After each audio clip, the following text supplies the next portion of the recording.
Well, hello. I'm just back from a little dinner at the church. Rusty and I are going to have some quiet time now together.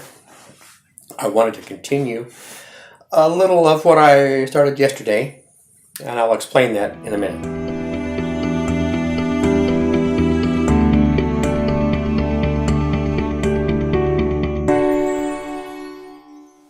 I wanted to talk to you a little about my past, but I have a greater purpose, and I'll kind of weave that in as I go. If you recall, I was talking a little about some of my YouTube friends, how they had made life changes, decisions, took some risks, and that's kind of what got me to thinking about myself, and you heard a little of that in the previous chat. When I was a teacher and after a few years decided to leave. Well, if I may pick up there.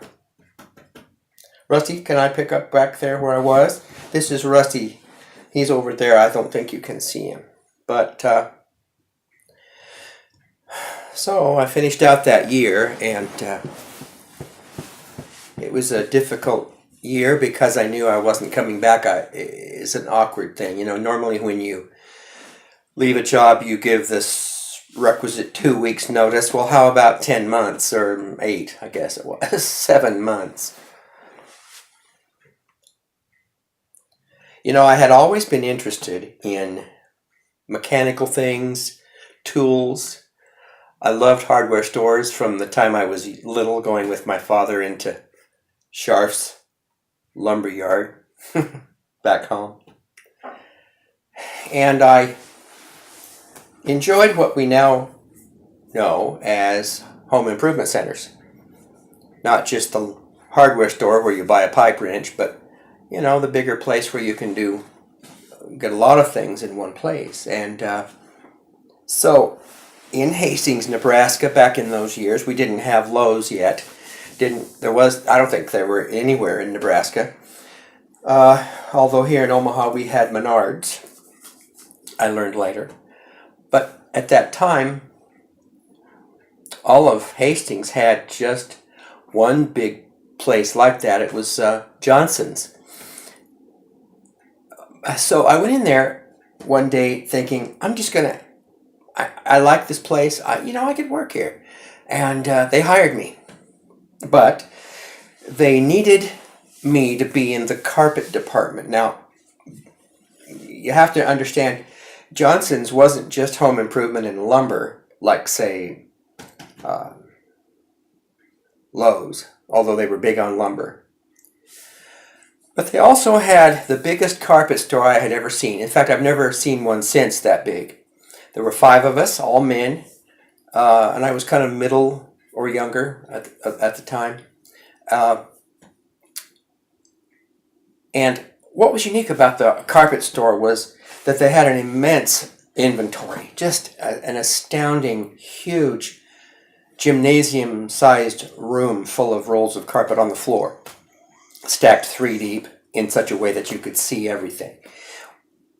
But, you know, we were well known as the carpet place.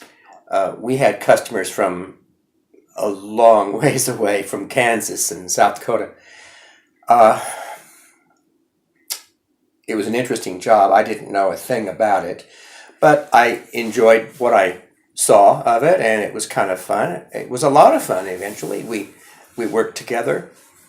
None of us were on commission. It was strictly an hourly wage type thing, although about part way into the first year, they made me the department bookkeeper, which was kind of an honor. I liked doing that a lot.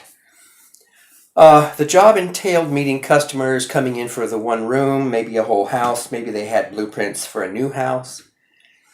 And there were occasions where we would drive out of the city to the site. Maybe they were doing a large project, maybe a church, an office building. We would then do measurements for accuracy. We would just do that for our own protection, and that was always fun. But it was great fun to work with people who, customers who were improving their homes. It's always fun to do that yourself. You know how fun that can be. It's expensive, but you do it, and it's an intimate kind of personal experience when you buy new furniture or new carpet. Doesn't get quite the recognition new furniture does, but still, it's done, and it's an important decision. It makes the home beautiful again, clean and sharp. It's a big deal for that little girl who's got a new bedroom and mom decided to get new carpet for it, or the little boy who gets to pick out his own. I worked with several families who mom and dad would work hard to get the majority of it themselves, but in the meantime, Sally and Jimmy were off picking out for their own bedrooms. They were often given their own choice, and that was part of the fun. Jim Benson was our manager. Art was the old man. He was in his 60s, and he was a fat man. He was funny. We had overhead music, and I remember we played Name That Tune all day, every day. Name that tune, and he would always know, even though the rest of us often had it right too. But he was the last word on naming that tune, and it was so fun watching Art move around the floor. He'd pretend he had his wife or his dance partner, and he'd do a little turn, and he was graceful in spite of his size, and he loved music. He told us many stories about Hastings in the war years when the big naval ammunition depot, what do we call it? I can't think the word now, but that was where they were built. 1,000 acres, 4,000 acres, is that right? And I've been out there many times because it's now developed into an industrial zone. But anyway, he would tell us stories of his early life, and so anyway, I worked there for a while. The difficulty of the job was primarily one thing. The manager of the store was Don Roush, a nice guy, gentlemanly, sort of gruff kind of man. He probably played poker and smoked cigars, that kind of guy. But the president of the company was actually the owner's son-in-law, and he was the thorn in our side, the fly in the ointment. Is there another metaphor? He would stride in his three-piece suit, get out of his new Corvette. It bugged me, and it bugged everybody that he would always have some matter of criticism. He'd have to complain about something, not knowing that we had just been working on some other huge project. He'd come in and see the one thing that was still not done. I did my best to stay on his good side, but there were times when I would kind of sneak away and have a word with him. I was not afraid to speak my mind, and I don't know if he appreciated that or not, but I didn't think I was ever really making any points with him, Corvette or not. And time came one day when I just decided, I'm making an hourly wage. It's been fun, but I was there 2.5 years.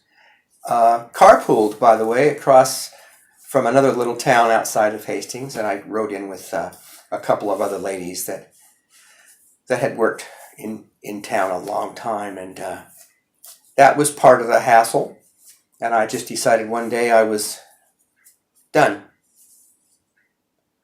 I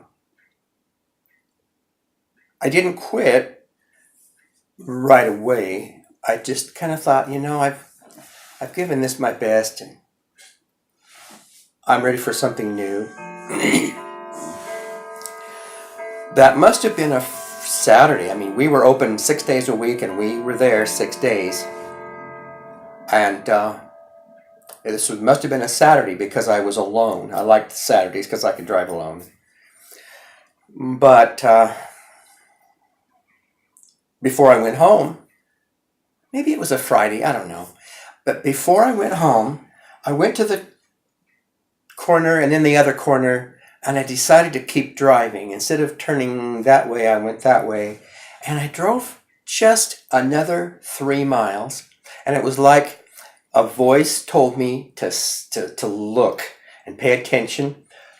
And I don't remember it specifically like that, but I was kind of in that frame of mind, and I remember turning. When I felt the urge to turn, I saw a building, and there were 2 or 3 cars out front. It was a business, a small business, but I thought, let's stop and talk to these people. I walked out of there with a new job. Can you believe it? Just on a hunch. You might call it that, or coincidence, or the Holy Spirit, or a little voice, or channeling the universe. Don't know.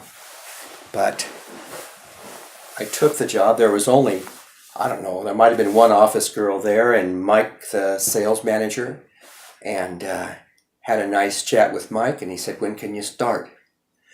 And I said, Mike, I don't know anything about this. I've never done sales, much less outside sales. I mean, I've done sales in a store, which was new too. Retail is, of course, way different than selling out in the real world. And so I listened to him, and he kind of sold me on the job. Boy, you could make a lot of money, and you get a car and expenses, and we'll take care of you. And it was like, he's trying to, he's like trying to hire me. I need to say yes, and I did.